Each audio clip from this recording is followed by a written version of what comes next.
Alors, bonsoir, je m'appelle Patricia O'Reilly, au nom des Jésuites du Canada et du directeur des communications José Sanchez. Je voudrais vous accueillir à cette présentation ce soir par le père Greg Kennedy. Retour de l'espèce prodigale, étape spirituelle pour le retour à notre foyer commun. Le père Kennedy va parler pour 50 minutes, suivi par les questions et réponses. Si vous voulez afficher toute question dans la boîte Q et A, en haut ou en bas de votre écran, je demanderai maintenant à José Sanchez de nous mettre à jour sur les questions d'interprétation.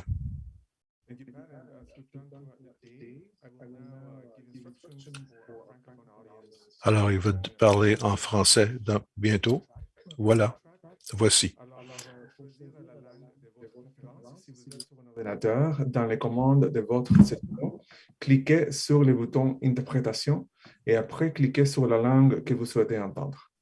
Si vous êtes sur un appareil mobile, dans les contrôles de votre session, appuyez sur le bouton avec les 3 petits points ou plus et après appuyez sur Interprétation de la langue. Finalement, appuyez sur la langue que vous souhaitez entendre. And as Pat just said, please make sure. Comme Pat vient de dire, posez vos questions dans la boîte Q et A, où nous avons un bouton en bas de l'écran. Questions et réponses. Si vous répondez dans la boîte clavardage, ça se peut qu'on ne puisse pas les répondre parce que nous passons à travers les questions et réponses qui sont dans la boîte Q et A et non pas le chat, le clavardage. Alors, je suis très heureuse de vous présenter le père Greg Kennedy. Le père Greg est membre de la Société de Jésus. Ses études doctorales en philosophie à l'Université d'Ottawa ont placé en lui une aspiration d'être un cultivateur organique. Reupholstered Psalms, c'est le titre de son tout premier livre de poésie, suivi par Amazing Friendships entre les animaux et les saints. Il y aura 2 autres volumes de poésie publiés par Novalis cette année. Père Greg, merci d'être des nôtres ce soir. À toi, à vous.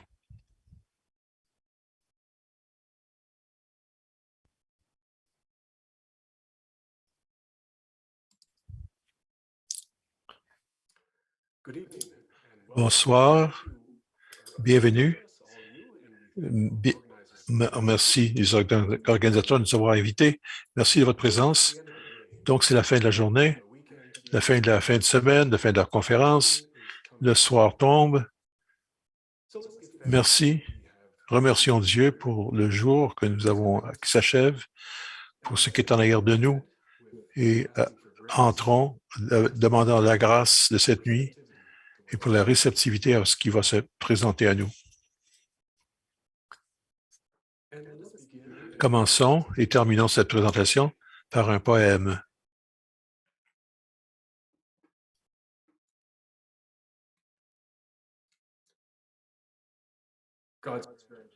Le monde est chargé de la grandeur de Dieu. Il va rutiler comme la feuille d'or qu'on agite, sa grandeur concentrée comme le sucre de l'huile pressée. Pourquoi est-ce que les hommes ne reculent pas devant son sceptre? Les générations ont foulé et refoulé le sol. Tout est brûlé par le commerce affaidi, souillé par leur labeur. Tout porte la trace de l'homme, et le pied chaussé ne puisse le sentir. Malgré tout, la nature n'est jamais épuisée. La fraîcheur subsiste au cœur des choses, et quand s'éteignent les derniers feux dans l'ouest obscurci, brunissent à l'est les premières lueurs du jour, parce que l'Esprit Saint, penché sur le monde, le couvre de sa chaleur, la chaleur de sa poitrine et de l'éclat de ses ailes.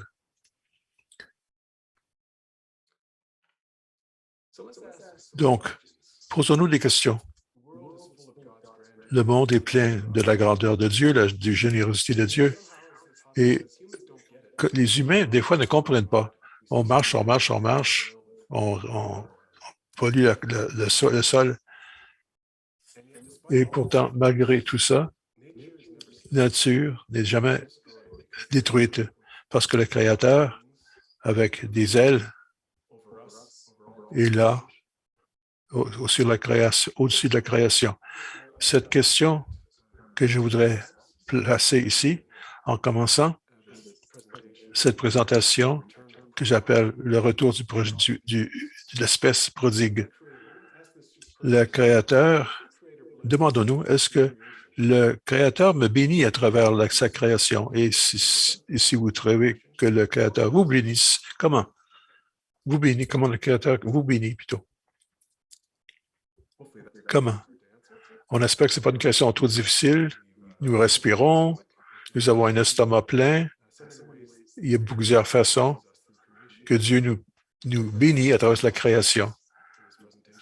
Et ça s'intègre dans notre présentation, que nous soyons bénis. Deuxième question, c'est est-ce que moi, je bénis le Créateur pour la création?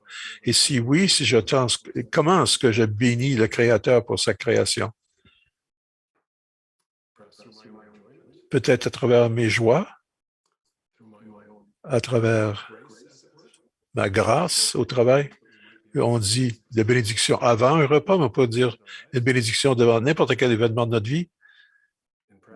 Et peut-être d'autres façons où vous trouvez que vous bénissez le Créateur à travers la création, en étant émerveillé au travail de Dieu.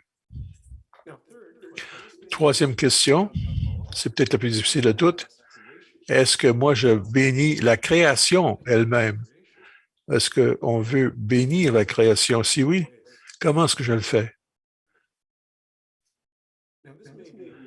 C'est peut-être un peu plus difficile parce que nous croyons que nous ne sommes pas une bénédiction pour la création, que nous sommes même une malédiction. Et on regarde le changement climatique, la pollution, l'élimination de certains esprits, des espèces, des choses dont on parle constamment. Peut-être qu'on est une plaie plus qu'une bénédiction. Donc, est-ce que nous sommes une bénédiction pour la Terre? Et c'est même triste. Ça semble être notre histoire chrétienne qui nous dit que oui, nous sommes maudits au chapitre 2 de Genèse, où nous entendons le Seigneur dire, l'Éternel Dieu dit au serpent, vous connaissez l'histoire, parce que tu as fait cela, tu seras maudit entre tous les bétails et entre tous les animaux des champs. Tu marcheras sur ton ventre et tu mangeras de la poussière tous les jours de ta vie. Je mettrai une inimitié entre toi et la femme, il parle au serpent, bien sûr, et également entre ta postérité et sa postérité. Et celle-ci t'écrasera la tête et tu lui blesseras et tu lui blesseras le talon. Donc, nous voyons la malédiction, nous voyons l'agression dès le tout début, l'inimitié dès le début. Qu'est-ce qui se passe? C'est l'histoire de notre désobéissance, mais qui sommes-nous? La femme, il dit à l'homme, femme, j'augmenterai ta souffrance de ta grossesse. Tu enfanteras avec douleur. Tes désirs se porteront vers ton mari, mais il dominera sur toi. Donc ici, une fois de plus, la douleur, la domination, ce ne sont pas des choses intéressantes, mais c'est ce que nous avons vécu et ce qui est notre destinée si on croit les Écritures. Et finalement, Dieu dit à l'homme, puisque tu as écouté la voix de ta femme et que tu as mangé de l'arbre au sujet duquel je t'avais donné cet ordre, tu ne mangeras point, le sol sera maudit à cause de toi. Et c'est à force de peine que tu en tireras la nourriture tous les jours de ta vie. Il te produira des épines et des ronces, et tu mangeras de l'herbe des champs. Et c'est à la sueur de ton visage que tu mangeras du pain, jusqu'à ce que tu retournes dans la terre d'où tu as été pris, car tu es poussière et tu retourneras à la poussière. Donc, la terre est maudite. Le travail, ici, est un châtiment. L'alimentation est un châtiment. Avant, c'était peut-être un agréable, et tout d'un coup, l'alimentation devient un châtiment. La nourriture crée, et finalement, même la mortalité est un châtiment, comme punition. Donc, c'est une histoire très dure, et pourtant, nous appelons ça la révélation. Alors, qu'est-ce que ça nous dit de Dieu, de ce que nous croyons qu'est Dieu? Qu'est-ce que ça dit de ce que nous sommes comme humains et le reste de la création? Est-ce que nous sommes destinés à être maudits? Alors, c'est une révélation, il faut se poser une question. Comment est-ce que c'est une révélation? La révélation peut être deux choses. La révélation dans une découverte, une observation minutieuse de ce qui est, de ce qui existe. Est-ce que c'est descriptif dans ce sens-là, qui raconte seulement ce qui est, ou est-ce que c'est la révélation d'un projet divin? Il faut que ce soit comme ça. Ce qui doit être, à ce moment-là, c'est prescriptif. On détermine comment les choses devront être.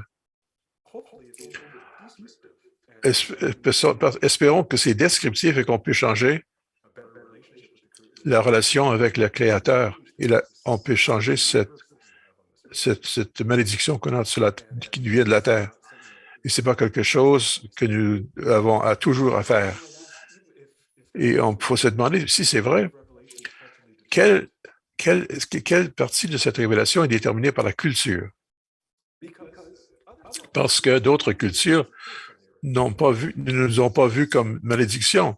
Au contraire, d'autres cultures nous voient comme une bénédiction. Dans son livre, Robin Wachtel, qui était une autochtone, une savante, beaucoup de connaissances concernant les plantes, elle décrit l'histoire de la création, comme de tous les gens qui sont sur l'île de la Tortue en Amérique, et dit que c'était pas Ève, c'était la femme du sol qui a tombé sur le sol pour planter des semences, mais elle amenait la vie, non pas une malédiction.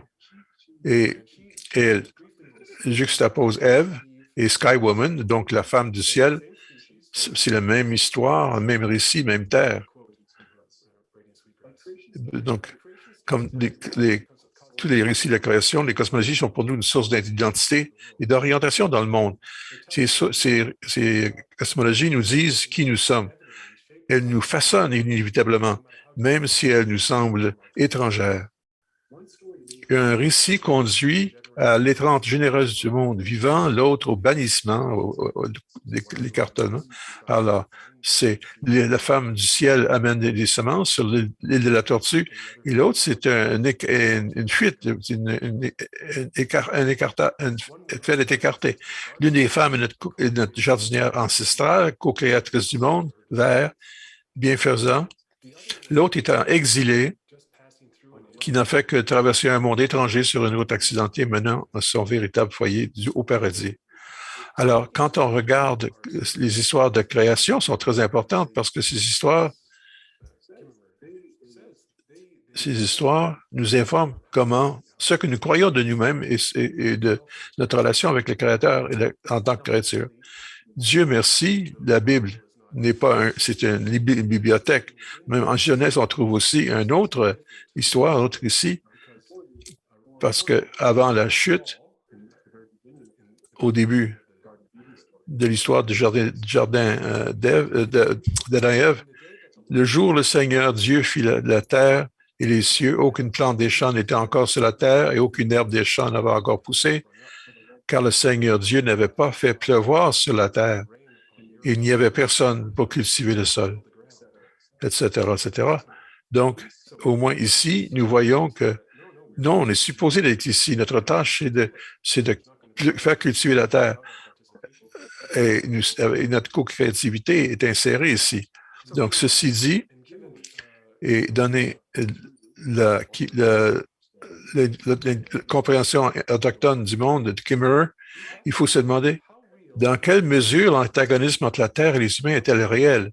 Est-ce que nous sommes vraiment maudits? Est-ce que la Terre elle-même est maudite à cause de nous? ou est-ce que ça peut être une bénédiction? Et peut-être toutes ces questions sont la question fondamentale. Jusqu'à quel point sommes-nous profondément d'ici? Est-ce qu'on sommes simplement des étrangers, des gens qui passent sur une terre étrangère, ou est-ce que nous nous appartenons sur cette terre? Donc, ça nous montre que peut-être le récit judéo-chrétien de la création peut nous conduire à une relation destructive, anthropocentrique, aliénée, agressive envers le reste de la Terre. Est-ce que c'est vrai? C'est l'argument de plusieurs gens qui travaillent dans l'environnement actuellement. Et Mme White accuse la tradition judéo-chrétienne de créer, d'exagérer la distinction entre les humains et la Terre, et donc causant des dégâts par après. Et donc, on blâme la création, l'histoire de la création de ce que nous vivons actuellement. Alors, moi, je veux chercher à restaurer la création en essayant une autre histoire de recréation. Donc, je vous invite à vous asseoir, vous détendre et écouter une autre histoire que vous connaissez certainement. Avant de ce faire, je vais remercier Larry Wright, l'artiste avec qui j'ai collaboré dans plusieurs projets et dont l'œuvre, le travail, vous allez voir ici dans cette histoire, dans ce récit. Merci, Lorraine. Alors, nous, on commence. Bien avant que vous et moi ne naissions, la terre-mère n'avait que 2 enfants, une fille et un fils. La fille était de nature calme et aimait travailler aux côtés de sa mère dans le jardin et dans les bois. Le fils, par contre, avait un caractère plus agité. Il se sentait piégé à la maison et chaque jour, il était plus impatient pour sortir et voir le monde. Et finalement, comme il ne pouvait plus supporter les soins et les conseils de sa mère, il lui dit, « Mère, tu es morte pour moi. Je suis maintenant le fils de la route. Donne-moi aujourd'hui la part d'héritage que tu devais me laisser plus tard. » Le cœur plus lourd que toutes les montagnes réunies, la terre-mère partagea alors ses richesses entre son fils et sa fille. Peu de temps après, le fils rassembla tout ce qu'il avait et prit la route. Au début, son pas était hésitant, mais au fur et à mesure qu'il avançait, le rythme devenait plus ferme, plus dur, plus rapide. Il vit beaucoup de choses. Il fit beaucoup de découvertes. Et dans la fièvre du voyage, il remarqua à peine que son héritage fondait à vue d'œil. Quand il a tout dépensé, une grave famine frappa le pays et il se retrouva dans le besoin. Il s'aventura donc encore plus loin à la recherche de miettes, de nourriture et d'un abri. Il finit par se retrouver dans un camp sordide, peuplé de victimes d'inondations, de sécheresse, de guerre et de crasse. Il aurait aimé se remplir le ventre avec les riz insipides et pâteux que mangeaient les personnes déplacées, mais personne ne lui a rien donné. Après avoir beaucoup souffert, il revient à lui-même et se dit, « Dans la maison de ma mère, personne n'a faim. Et ici, je n'ai plus que la peau sur mes os. Je me lèverai, j'irai voir ma mère et je lui dirai, « Mère, j'ai péché contre le ciel et contre la terre. Je ne suis plus digne d'être appelé ton fils. Traite-moi comme un étranger. » Et donc, il s'est mis en route et se rendit chez sa mère.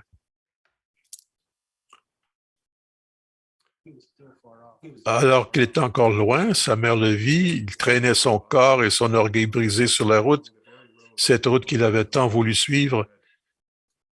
Son cœur de mère se remplit de compassion et elle courut, se jeter à son cou et elle l'embrassa. Alors le fils dit ce qu'il avait répété en lui-même, « Mère, j'ai péché contre le ciel et contre la terre. Je ne suis plus digne d'être appelé ton fils. Traite-moi comme un étranger. » Mais la mère s'écria, « Vite, qu'on apporte les plus beaux habits et qu'on l'en revête, qu'on lui mette de l'or aux doigts et des riches chaussures aux pieds. récolter tout ce que ma terre peut donner aujourd'hui. Mangeons et célébrons, car mon fils était mort et est de nouveau vivant. Il était perdu, il est maintenant retrouvé. Et tous se mirent à célébrer. Or, la sœur était au chant quand elle entendit de la musique et des danses. Elle courut à la maison car elle adorait la musique et de la danse. Et en s'approchant, elle se demanda ce qui se passait.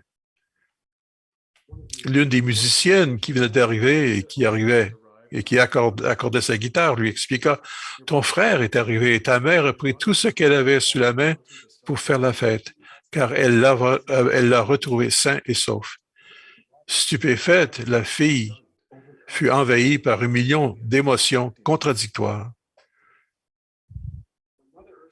Lorsque la terre-mère fit le tour de la fête et remarqua l'absence de sa fille, elle sortit, elle aperçut qu'il baissait les yeux. « Mère, dit la fille, pendant toutes ces années, je ne t'ai jamais quitté et j'ai fait tout ce que tu voulais de moi. Nous n'avons jamais été séparés, mais jamais on ne m'a fêté comme tu le fais maintenant pour mon frère rebelle qui a abusé de nous deux par son absence. » Les eaux océaniques de la terre-mère s'embuèrent de larmes. « Ma chérie, dit-elle, tu es toujours avec moi. Tout ce que nous avons, nous le partageons. Mais il faut célébrer et nous réjouir maintenant parce que ton frère, qui était mort, est revenu à la vie. Il était perdu et il est retrouvé. »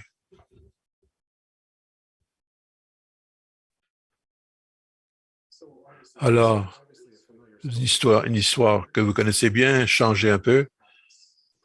Le fils prodigue, la sœur, même prodigue, la mère prodigue, qui donne beaucoup. J'ai partagé ça avec une amie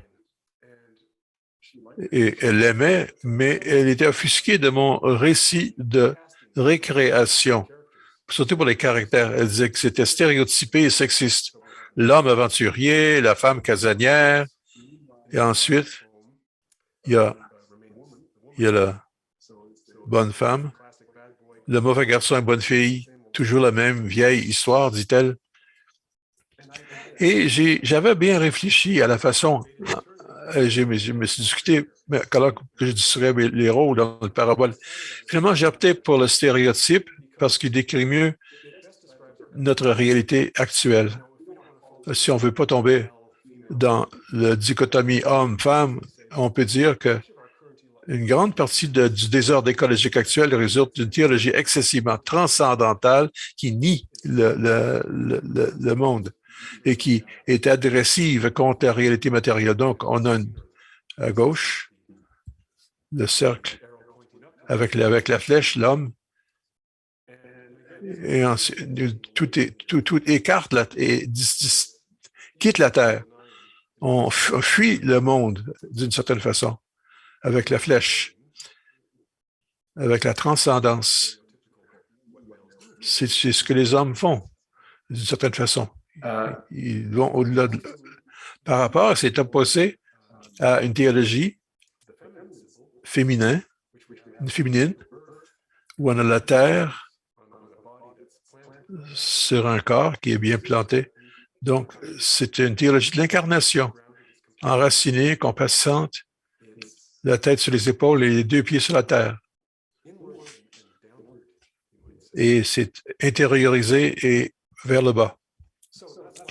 Alors, c'est pour ça que j'ai choisi, peu importe la question de la distinction homme-femme, mais il y a une théologie transcendante qui veut qu'on quitte la terre et pour voir ce que l'avenir va nous réserver, mais ignorant le présent. Est-ce qu'on cherche à nous écarter du prison de la terre, cette vallée de larmes, cette terre maudite, ou est-ce que le monde est tellement beau que Dieu est maintenant parmi nous? Non pas pour condamner le monde, ni pour le maudire, mais vit dans le monde et profite de ce qui existe, ce qui est plus symbolisé par une approche incarnée. avec la croix et la tête sur un corps. Donc, la parabole nous invite à voir notre rôle dans la création. C'est un Reader's Digest du Nouveau Testament. Tout le Nouveau Testament peut être vu de cette parabole et il faut prendre Luc, mais remercier Luc de l'avoir parce que sinon, sans l'évangile de Luc, on n'aurait pas connu cette parabole. L'essence, ce que Jésus, l'enseignement de Jésus est dans Luc seulement. Et donc, nous trouvons l'amour du Père qui est inconditionnel et inconditionnel pour nous. Peu importe où on va, peu importe ce qu'on fait, peu importe à quel point on chute, Dieu le Père nous veut toujours. Et non seulement nous veut, mais il recherche, il fait ça d'une façon active. Et ensuite court pour nous rejoindre aussitôt que nous nous manifestons. Donc, la grande question ici, c'est peut-on croire les mêmes choses de la terre-mère? Elle aussi regarde et attend ce qu'on retourne vers elle. Elle a hâte à notre retour. Et si nous croyons que c'est vrai, d'abord, il faut changer de route et retourner chez nous. Donc, ça implique une conversion. La conversion est importante. Le pape Paul parle de conversion écologique. C'est une parole qu'il a empruntée de Jean-Paul II. Et la conversion, c'est un petit modèle. Il faut retourner. Mais à beaucoup, on ne retourne pas sur le même chemin. On va peut-être marcher sur le même chemin, mais on n'est pas la même personne. C'est ça la beauté de la conversion. Alors, d'une façon intéressante, nous célébrons la conversion de Saint Ignace. Il y a 500 ans que Ignace s'est converti, où il est passé d'état de soldat avec époque de violence à un être brisé à cause d'un bout de canon. Et donc, c'est un changement de boulet de canon. Il a rencontré sa propre fragilité, sa propre mortalité, et ça a éveillé chez lui à la bonté, l'a éveillé à la bonté de Dieu. Il pense à Dieu quand tout sa bravoure disparaît. Donc, c'est une conversion de boule de canon. Dans la parabole, c'est de la famine qui amène la conversion. Et donc, nous avons le fils prodigue, il ne pense à la maison quand il n'a plus d'aliments.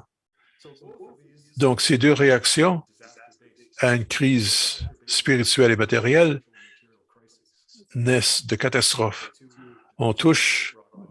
Les deux touchent l'absurde de rien, et c'est ainsi qu'il commence à se remonter. Il y a beaucoup de réfugiés climatiques, on le voit, il y a la souffrance au fond du groupe. Plusieurs réfugiés, et on va en avoir des centaines de millions dans les 20 prochaines années. Nous voyons beaucoup d'espèces qui disparaissent. Selon 1 million sont à veille de disparaître parmi les espèces. Et donc, il faut se poser la question, est-ce qu'il y a d'autres formes de conversion moins drastiques que ce qu'il faut avant de se tourner, de rebrousser chemin? Alors, est-ce qu'on peut penser à d'autres, non pas visés par le boulet de canon, mais et donc, la conversion induite par l'émerveillement, un emballage, d'être emballé. Matthew Hensel, qui a travaillé ici au centre jésuite, dans de très belles photos là, que vous voyez. Alors, Ignace lui-même contemple ces deux choses. Ignace se convertit, considère aussi cette conversion fondée sur l'émerveillement. Alors, au lieu donc de toucher le fond, comme ça lui est arrivé à lui, il nous propose les exercices spirituels pour nous permettre d'éviter ce genre de traumatisme. il nous offre, disons, un traumatisme atténué dans les exercices spirituels.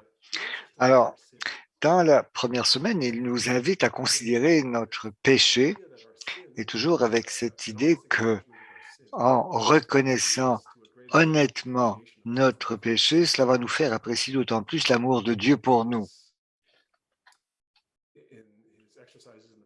Donc, dans la première semaine, il propose ce qui suit. Le 5e point sera le cri d'étonnement d'une âme profondément émue. Je parcourrai toutes les créatures, leur demandant comment elles m'ont laissé la vie, comment elles ont concouru à me la conserver. Je m'étonnerai que les cieux, le soleil, la lune, les étoiles, les éléments, les fruits de la terre, les oiseaux, les poissons et les animaux, que toutes les créatures aient continué de me servir et ne se soient pas rebellées contre moi. Alors c'est quand même assez étonnant. Pourquoi la terre, étant donné ce que nous lui avons fait, comment se fait-il qu'elle ne nous ait pas avalés, qu'elle ne nous ait pas détruits? Alors, si nous représentons un fléau pour la Terre, comment ne nous a-t-elle pas éliminés? James Lovelock, qui a parlé de la théorie de Gaïa, comprend que tout le monde est un organisme. Alors, et parle de tous les mécanismes de défense des différents organismes. Donc, mon propre organisme régule mon système respiratoire, régule ma température. Eh bien, la Terre est une créature vivante, c'est un macro-organisme. Alors, si je suis malade, donc mes anticorps, mon système immunitaire va se déclencher. Et dans son livre sur la théorie de Gaïa, il dit que Gaïa va nous rejeter parce que ces mécanismes de régulation vont entrer en jeu et elle va nous éliminer. Donc, et il nous donne différents exemples de ce que cela pourrait représenter. C'est une première façon de voir les choses. Alors, nous sommes mauvais et nous allons être châtiés. Mais est-ce que c'est la seule façon de voir les choses? Est-ce qu'on ne peut pas appliquer plutôt cette approche ignatienne? C'est que nous sommes pécheurs, mais nous sommes quand même aimés. Nous sommes brisés, mais nous sommes quand même appelés à l'intégrité. Nous sommes destructeurs, mais nous sommes intégrés à ce grand tout de la terre. Donc la terre n'arrête pas de nous rechercher, elle n'arrête pas de nous ouvrir les bras. Alors peut-être que notre extinction s'en vient, c'est possible, mais en tout cas, ça n'est toujours pas arrivé, ni pour vous, ni pour moi, et nous sommes toujours là.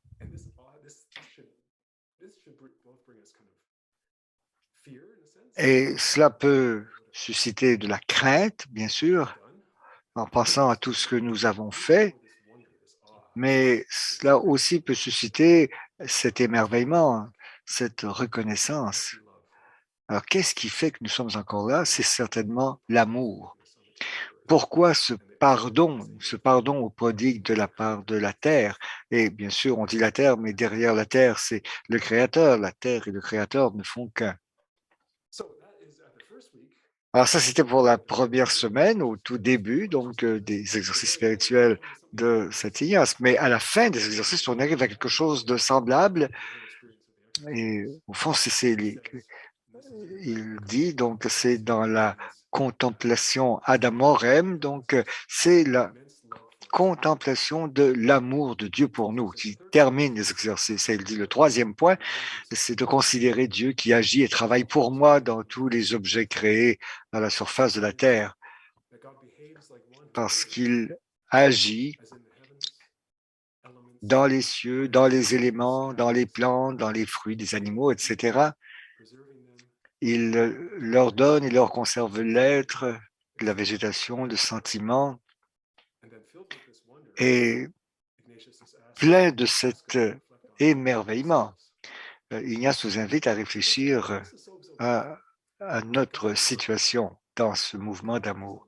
Donc Dieu est un ouvrier, Dieu travaille constamment. Alors c'est là une rédemption du travail. Le travail n'est pas une malédiction. Au fond, le travail est une rédemption. En travaillant, nous nous créons nous-mêmes et nous participons à l'activité divine du travail. Et on voit ici comment Dieu, le Créateur, donne l'être à toute la création pour entrer en dialogue avec moi, pour que, à mon tour, je puisse créer, je puisse agir et aménager l'espace pour les autres. Je dois travailler pour donner l'être aux autres et dans la mesure où nous sommes appelés à la divinité, et comme tous les chrétiens, moi je pense que nous sommes appelés à la divinité. C'est là notre rôle, c'est de co-créer avec Dieu et d'offrir cette créativité donc, aux autres, de mettre notre créativité au service des autres. Alors, vous voyez, imaginez la Terre donc, qui nous tend les bras, qui continue donc de s'ouvrir à nous en dépit de notre agressivité à son égard. Pourquoi, pourquoi fait-elle cela? Pourquoi le Créateur continue-t-il de nous pardonner? Pourquoi nous demande-t-il constamment de rentrer à la maison? J'ai eu la chance d'avoir des parents très aimants et ils me rappellent constamment qu'ils n'oublient jamais leurs enfants. Alors si mes parents donc n'oublient pas leurs enfants, pourquoi est-ce que le Créateur, pourquoi la Terre-Mère oublierait-elle ses enfants? Mais avons-nous l'humilité pour rentrer à la maison? C'est là que ça s'applique à nous. Est-ce que nous devons toucher le fond avant de découvrir l'humilité ou est-ce que nous pouvons laisser l'émerveillement nous réveiller, observer donc la beauté de la nature, sa dureté, nous laisser émerveiller par tout cela et dire oui, oui, oui, rentrons à la maison.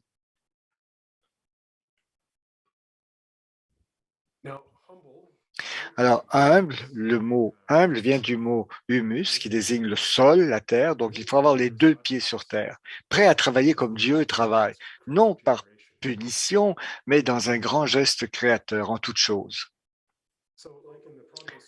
Alors, comme dans l'histoire du prodigue, l'humilité tient au fait de recevoir, non pas d'exiger. Alors, le prodigue, donc, c'est qu'il il demande son héritage avant même la mort de son père ou de sa mère. C'est comme pour dire, tu es déjà mort, tu es déjà morte pour moi. Alors, nous avons été intransigeants avec la terre, nous avons réclamé notre héritage, nous avons bon, détruit ses ressources. Est-ce que nous sommes capables de vraiment recevoir? Et recevoir, ça n'est pas si simple. C'est paradoxal, mais ce n'est pas simple. Recevoir, c'est se placer dans une situation de vulnérabilité, non plus de contrôle. Et la Terre nous demande de recevoir, car la Terre elle-même est généreuse. Et c'est pourquoi la Terre se précipite pour accueillir non seulement le fils, mais aussi la fille qui ne se sentait négligée, qui sentait qu'elle avait été traitée de façon injustement, et alors elle rejette la fête. Et ce rejet se retrouve en nous tous, collectivement comme société, mais aussi personnellement, chacune et chacun de nous. Nous résistons à l'idée d'entrer dans la vie, nous rejetons la fête à cause de nos blessures, de notre orgueil, de notre idée du droit. Nous nous aliénons alors que la terre veut nous accueillir. Alors comment recevoir? Comment nous donner la permission de recevoir? Alors, j'ai intitulé cette conférence des étapes spirituelles pour retourner à notre maison commune. Comme dans l'histoire du prodigue, il faut d'abord nous réveiller et nous dire, bon, je ne suis pas condamné à souffrir, l'humanité n'est pas condamnée à souffrir, nous n'avons pas besoin d'avoir ces millions de personnes déplacées à cause du climat. Nous n'avons pas besoin d'être déplacés par la violence à cause de la rareté, à cause de l'extension des déserts, à cause du manque de ressources.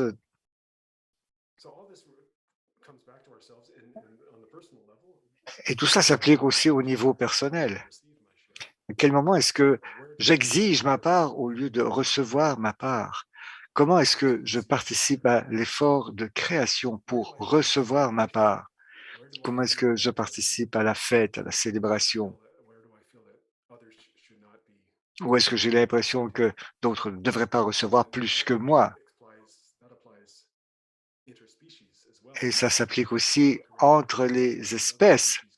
Pourquoi est-ce que d'autres espèces devraient avoir ce que je n'ai pas? Que ce soit du territoire, un habitat. Nous pouvons être très égoïstes dans notre façon de tout réclamer pour nous et ne pas laisser de place aux autres espèces. Comment retrouver donc l'humilité en moi-même? Est-ce que je m'indigne du fait que d'autres soient accueillis, soit quand ils rentrent à la maison, est-ce que je résiste à cela?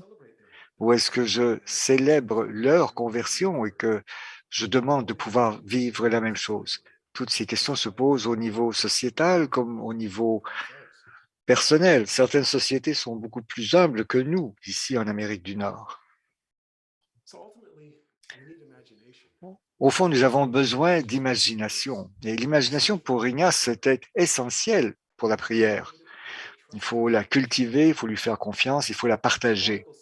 Le prodigue n'aurait pas commencé son retour à la maison sans s'imaginer ailleurs que dans sa misère. Donc, cette première étape, ça a été l'imagination qui lui a permis de s'imaginer à la maison. Ce que nous pouvons nous imaginer en dehors de la guerre, ou est-ce que la guerre est inévitable? Si nous pensons que la guerre est inévitable, nous allons investir dans les dépenses militaires, nous allons faire tout ce qu'il faut pour remporter la guerre. Mais si nous pouvons nous imaginer en dehors de la guerre, nous pourrons trouver des moyens d'éviter ce conflit. Pouvons-nous imaginer les conséquences de nos actions sur les autres, les conséquences cachées de nos actions sur les autres? C'est important parce que la technologie nous met à distance des conséquences de nos actions.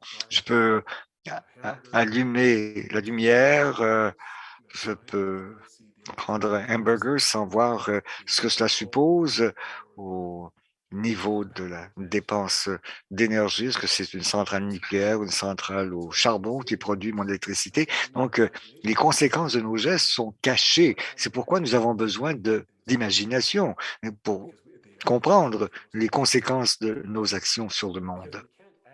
Parce que nous ne pouvons pas agir par rapport à ce que nous ne pouvons pas imaginer. Alors, Ignace insiste sur l'imagination dans la prière. C'est aussi important pour nous parce que nous pouvons aussi l'appliquer dans le domaine écologique en disant oui, nous pouvons aller vers les autres créatures grâce à notre imagination, comme Ignace nous invite à marcher avec Jésus donc, dans les scènes de l'Évangile grâce à notre imagination. Nous pouvons nous imaginer dans une plus grande harmonie. Voyez quel genre d'espoir cela peut faire naître en vous. C'est important parce que, comme dit Ignace, il faut demander la grâce de recevoir ce que nous imaginons. C'est important de demander, et Matthieu, dans son évangile, nous le rappelle avec beaucoup de force. Lequel d'entre vous, dit-il, lequel d'entre vous donnera une pierre à son fils quand il lui demande du pain? Ou bien lui donnera-t-il un serpent si son fils lui demande un poisson? Alors, si nous demandons, si nous rentrons à la maison et que si nous demandons, comme on le voit dans l'histoire du prodigue, le simple fait de retourner, c'est déjà une demande. En rentrant à la maison, on ne va pas nous donner une pierre. Le Créateur, la terre, nous donneront le pain de vie. Alors, si nous ne le croyons pas, nous allons continuer d'endurer notre misère. Mais si nous acceptons de demander, nous allons pouvoir commencer à recevoir. Bon, grâce au travail, bien sûr, nous devons travailler avec Dieu, travailler avec le Créateur, avec la Terre pour cela. Et la science nous montre de plus en plus que le fait de travailler avec la Terre est beaucoup plus intelligent. Si nous voyons comment fonctionne la nature est géniale. Et comment, d'ailleurs, ne pourrait-elle être autre chose que géniale puisqu'elle est unie au Créateur? La nature est géniale et nous n'avons qu'à l'observer et à travailler avec elle. Et en fait, il n'y a pas d'autre façon. C'est d'ailleurs la source de l'inspiration créatrice. Encore une fois, nous voyons donc très belles œuvres de Lorraine qui nous inspirent, nous poussent à recevoir. Et j'aimerais vous... Je pense qu'un élément de la demande, c'est d'être créateur. Et nous le sommes toutes, tous, chacun à notre façon, parce que comme créateur, la façon dont nous nous exprimons est très importante et la Terre répond à notre créativité. Voici une chanson que j'ai écrite à propos de ce cher centre ignatien ici, et notre ferme. Sparrows and swallows and deep sleepy hollows and what else I don't know. Kohlrabi and mystery and gray sacred history are some of the things we grow. There's a definite sense that we're not tenants, though not one of us an acre owns. There's a definite sense of a real presence, and no one walks here alone. The city is at our doorstep. The city is under our skin. It wants to end everything. It always wants to begin. But here we take a stand for the peace and the calm. It's here we kiss the land down at Ignatius Farm. Garlic and starlight and murmuring starlings and sunsets that steal the show. Pigweed and pigweed, did I mention pigweed uprises out of control? We work here to learn and to discern our place in the unfolding play about the great turn towards a new earth that's already entered the stage. The city is at the doorstep. The city is under our skin. It wants to end everything. It always wants to begin. But here we take a stand for the peace and the calm. It's here we kiss the land down at Ignatius Farm. Graveyards and gardens, a creek that's called Martin, let everything coexist. Apples, things dappled in St. Francis Chapel, there's no point making a list. For the gifts of this place and of this day outnumber the grains of sand that will blow in our eyes if we don't decide to love deeply our land. The city is at our doorstep. The city is under our skin. It wants to end everything. It always wants to begin.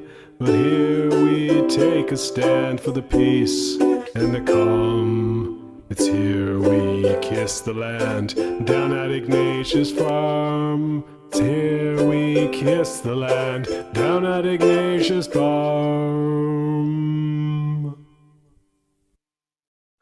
So obviously you don't have to be a brilliant singer. Alors, pas besoin d'être un grand chanteur ou un grand joueur de ukulélé pour, alors, enfin, donner pour s'exprimer et partager. Bon. Alors, cela peut aussi peut-être nous aider donc à faire la promotion du centre jésuite ici. Et nous allons bientôt rouvrir nos portes à Loyola House après 2 années de fermeture à cause de la COVID. Alors, vous êtes les bienvenus à un nouveau cycle de retraite ici.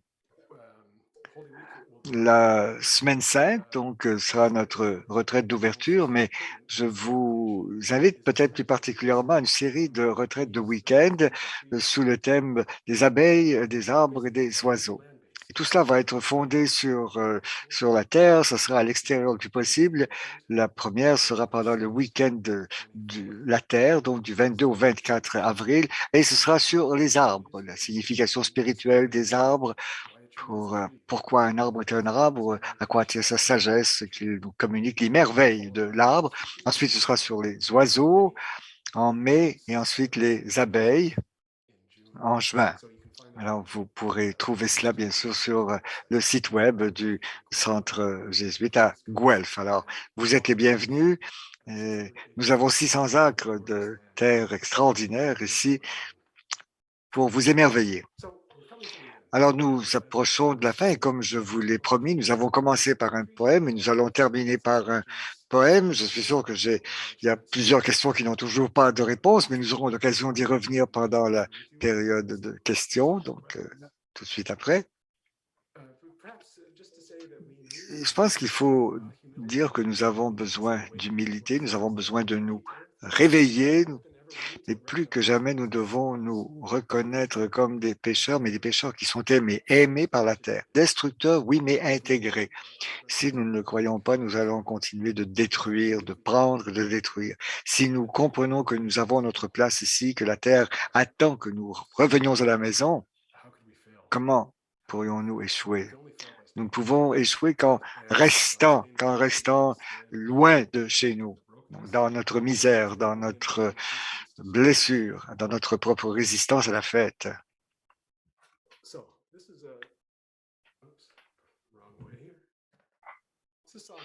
Alors, c'est à propos du psaume 109.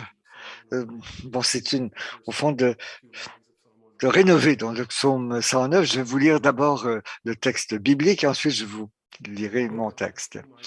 Dieu de ma louange, sors de ton silence. La bouche de l'impie, la bouche du fourbe s'ouvre contre moi. Il parle de moi pour dire des mensonges. Il me cerne de propos haineux. Il m'attaque sans raison. Pour prix de mon amitié, il m'accuse. Moi qui ne suis que prière, ils me rendent le mal pour le bien. Ils paient mon amitié de leur haine. C'est sans doute David, donc c'est à lui que les psaumes sont attribués. Et voyons maintenant ce que la terre pourrait dire dans ce même contexte. Qui aurait-on pensé que les mots lancés contre moi pourraient être si sordides? Moi, la terre-mère, qui ai donné pour langage les sons à la langue et la forme à l'œil, je me tords maintenant sous une pluie de mensonges et de messages haineux, calomnies et poisons. Mes propres enfants me crachent au visage. N'est-ce pas moi qui, après des âges d'évolution, ai finalement réussi à tirer des mots de leur bouche de nourrisson? Ils veulent ma richesse, ma maison, mes bijoux. S'ils n'arrivent pas à me tuer, ils me traîneront dans la poisse devant leur tribunal fantoche. Ils me lanceront à la tête leurs lois artificielles pour violer la constitution non écrite de mon corps. Pourtant, je ne voulais pas les déshériter, même si leurs fausses accusations ne tiennent pas la route devant ma défense. Mais je suis affligé jusqu'au plus profond de mon cœur, leur froideur, leur désir farouche de me renier, moi, la terre-mère, qui leur donne naissance jour après jour. Ma sollicitude compatissante prie pour qu'ils n'en viennent pas à se consumer de chagrin à leur tour pour être devenus des matricides. Mais toi, mon époux, mon créateur, qui as aussi trouvé en moi ton nom et ton art, tu m'aimes comme je suis, alors que nous faisons toujours plus pleinement un dans ce sacrement du mariage vieillissant dans l'intimité. Aide-les, nos enfants, à entrer dans notre amour et à y trouver leur véritable foyer.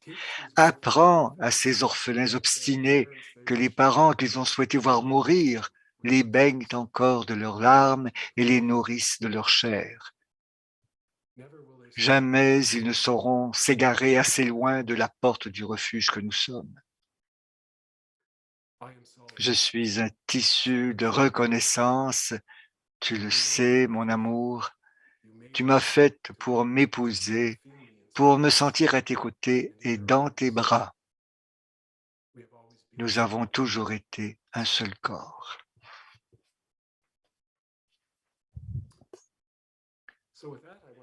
Eh bien, à ce moment-ci, je veux vous remercier aussi les organisateurs. Merci d'avoir été là.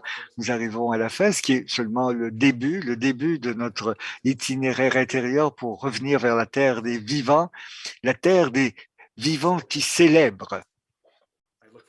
Alors, j'ai hâte de recevoir vos questions et encore une fois, je voudrais signaler donc la générosité de Lorraine Roy qui a illustré cette présentation. Lorraine et moi, nous avons produit 3 livres ensemble, donc ce sont ces psaumes qui ont été modernisés, qui ont été refaits à neuf. Et alors, le premier, c'était le livre jaune, et nous venons de publier les 2e et 3e livres de la série. Alors, si vous avez aimé ce que vous avez entendu, eh bien, vous pouvez trouver ces ouvrages chez Novalis. Nous aurons aussi le 7 avril, lancement en ligne. Et vous pourrez voir donc le site web donc, qui est inscrit au bas de... Alors, le premier, c'est Novalis, où vous pouvez acheter des livres, et le dernier, c'est pour le lancement en ligne. Et le premier, c'est celui de Lorraine, donc où vous pouvez admirer ses œuvres. Alors, merci, et je suis prêt maintenant à répondre à vos questions. Merci, Père Greg.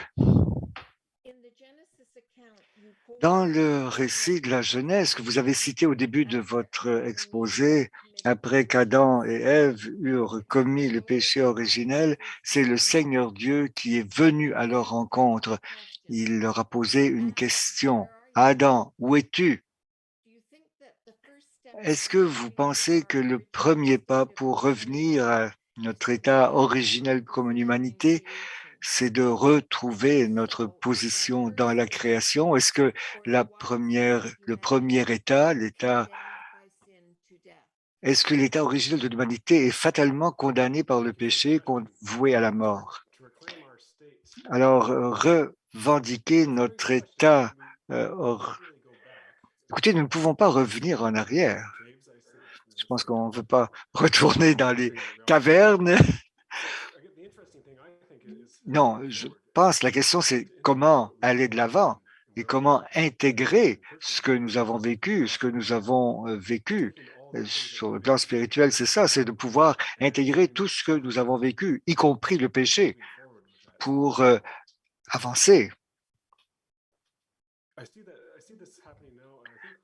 Je vois que avec les autochtones, alors je cite ici un scientifique autochtone, mais qui examine donc les mêmes phénomènes que nous regardons aussi. Et ce qui est extraordinaire, c'est la façon dont elle ne rejette pas donc un monde ou l'autre. Elle essaie de réconcilier donc cette perspective autochtone. Et alors, la solution n'est ni dans la thèse ni dans l'antithèse. La solution est dans la synthèse. Est-ce que nous pouvons dire oui à Dieu? Oui. Quand Jésus dit « Où es-tu? Me voici », comme dit le prophète. Oui, me voici, envoie-moi, Seigneur. Enfin, je ne sais pas si ça répond bien, mais c'est tout ce qui me vient pour l'instant à cette question. Comment réconcilier le premier principe et le paragraphe 83 de Laudato Si, c'est que les autres créatures n'ont pas leur fin ultime en nous, mais elles cheminent avec nous vers un point d'arrivée commun qui est Dieu. Ah ben, c'est une excellente question, parce que moi aussi, le problème avec cette vision très anthropocentrique où on a l'impression que toute la création a été placée là à notre disposition.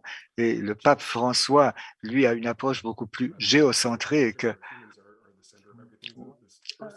Alors, c'est que nous cheminons avec le reste de la création. Les autres choses ne sont pas uniquement là pour servir mes besoins, elles ont leurs propres besoins, leur propre intégrité, leur propre authenticité. Et je pense que ces deux approches peuvent se réconcilier. Je ne sais pas si j'ai les moyens ou le temps de le faire tout de suite, mais je pense qu'on peut toujours avoir une perspective humaine. Écoutez, d'abord la gratitude, je pense que c'est d'abord ça. C'est ça l'antidote. Et c'est ce que les exercices, au fond, nous encouragent à faire. C'est le sens de la contemplation ad amorem. Donc, c'est d'admirer donc la générosité de Dieu envers nous. Mais si nous sommes vraiment reconnaissants pour ces choses qui nous aident sur la route du service de Dieu, ben, on ne peut pas vraiment en abuser. Alors, si on a vraiment un sentiment de gratitude, on ne peut plus abuser. Je dirais que la gratitude, c'est la clé pour maintenir l'idée plus vaste de création, moins anthropocentrique et plus ou centré sur la création. C'est un commentaire. Merci beaucoup pour cette belle réflexion. Nous allons chercher la vérité de la nature ici dans la commission vers notre père Francesco en Colombie.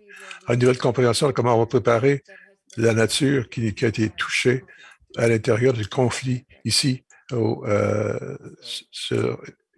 Alors, c'était mon directeur spirituel. Donc, je suis très heureux. C'est un homme merveilleux que vous êtes dans les bonnes mains. Je pense que je suis d'accord avec votre ami femelle. J'ai pris la jeunesse avec Ovi Mohamed et votre ami aurait aimé ce que lui disait. Qu'est-ce que tu en penses? Quoi? Oui, je pense qu'il faut aller au-delà de ces divisions masculines-féminines. Ces schémas. Ça ne nous aide pas beaucoup. Et malheureusement, c'est tellement ancré dans notre culture, dans nos esprits, qu'on s'en sert encore, on cherche encore à faire ouvrir les hommes. Et le système est encore contre les femmes. Et on le voit trop souvent dans l'Église, on le voit dans les sociétés, quand on cherche à ouvrir. François cherche à nous inviter à une certaine ouverture. Mais oui, il faut constamment évaluer comment nous comprenons nos rôles dans notre culture et quelles sortes de préjugés cachés et stéréotypes fonctionnent dans notre vie. Et d'une façon inconsciente, il faut continuer à faire l'examen de notre... et c'est ce que Ignace dit, il faut continuer à faire une réflexion pour examiner comment ces forces façonnent comment nous agissons. J'aime beaucoup entendre vous écouter parler de la Terre au niveau des exercices. Quelle est pour vous la chose la plus importante que vous avez appris de la Terre? Qu'est-ce que la Terre vous a enseigné? Bon, je marchais derrière la maison. Je suis au centre jésuite ici. J'ai un arbre de cèdre. C'est 3 cèdres, en fin de compte, qui sortent la même souche. C'est l'arbre de la Trinité pour moi. J'étais allé le voir et quelqu'un me dit, veux-tu prendre une bière? Non, je ne veux pas prendre une bière. Non, viens-t'en. Alors, j'ai pris la bière, ce qui n'est pas typique. Et il me dit, patience. J'ai appris la patience avec la terre. La forêt m'a appris la patience.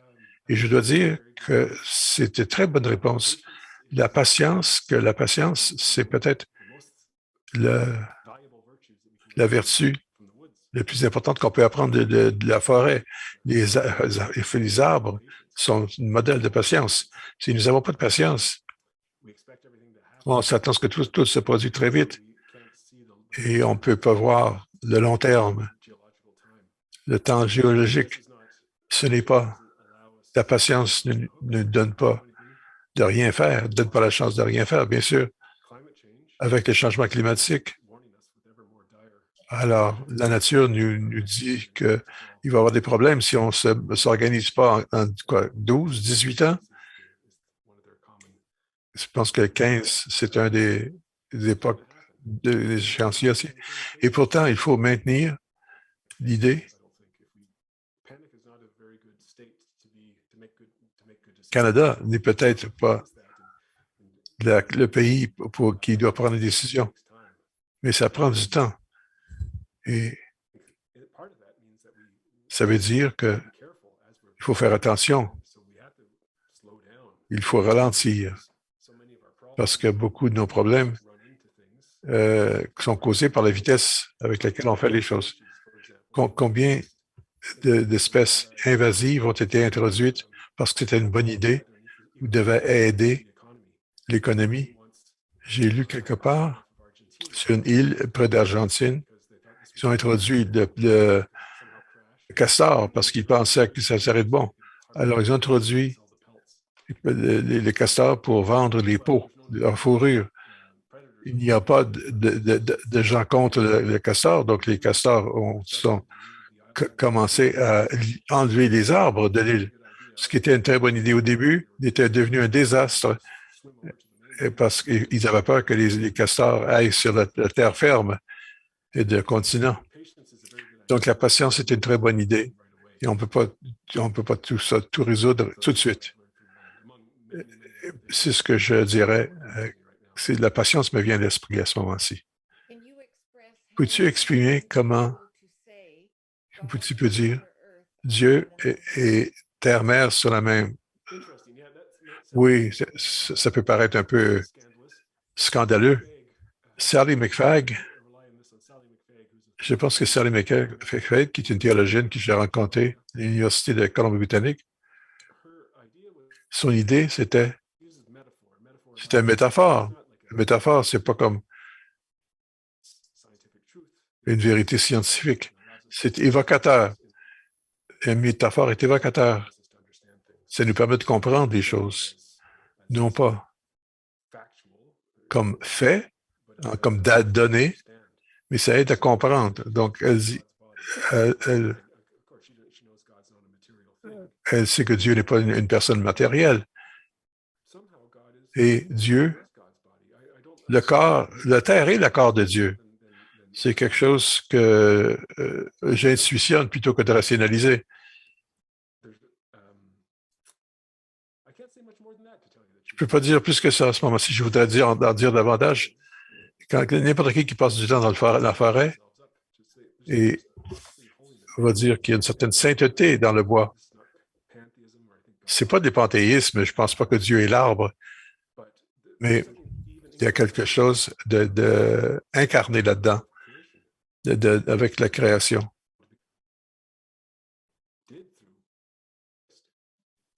L'interprète s'excuse, mais la voix est coupée. C'est plus que donc que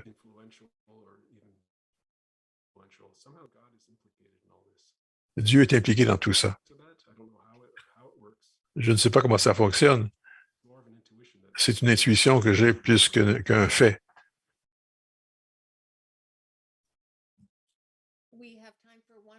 Il nous reste une autre question. Certaines personnes diraient que le mythe de la frontière a séparé l'homme de la nature. Dans le livre de William Cronin, le problème avec la vie sauvage. Mais la Genèse parle la nature est changée par la chute. Il y a beaucoup d'interactions entre les humains et la nature dans les Écritures, surtout dans les techniques agraires juives et leurs soins de la terre et des soins du bétail.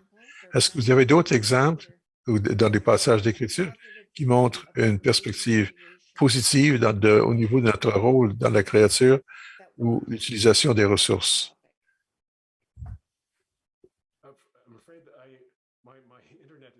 Mon Internet est très instable, alors j'ai peut-être pas compris la dernière partie de la question. Peux-tu nommer d'autres exemples dans les Écritures qui présentent une perspective positive au niveau de notre rôle dans la création ou est-ce que vous avez d'autres ressources qu'on peut utiliser? Ce qui me vient à l'esprit, c'est l'idée de jubilé. L'idée qu'on laisse la terre. C'est bien dans le Pentateuque. On donne à la terre du temps pour se reposer. On ne continue pas à peser, pousser pour la terre. pour sortir chaque graine de semence. On laisse la terre se reposer parce que la terre a besoin de restauration.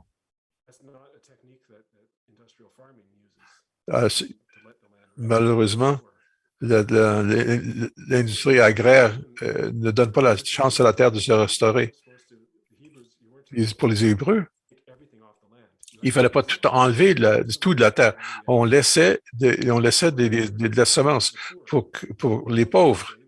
Et on dit les pauvres sont des humains, bien sûr, mais les animaux qui pouvaient faire le tour des lieux de semences et pour consommer. Donc, il faut non pas tout prendre, il faut laisser assez pour les autres. C'est une des lois que les Hébreux considéraient importantes parce que sinon, on va tout enlever. C'est peut-être pas la même entente ou compréhension écologique que nous avons.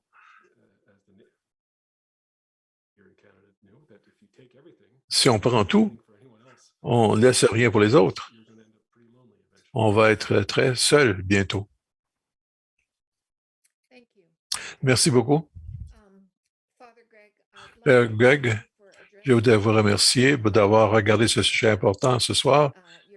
Votre présentation innovatrice montre les liens entre la spiritualité ignatienne et le soin de notre foyer commun.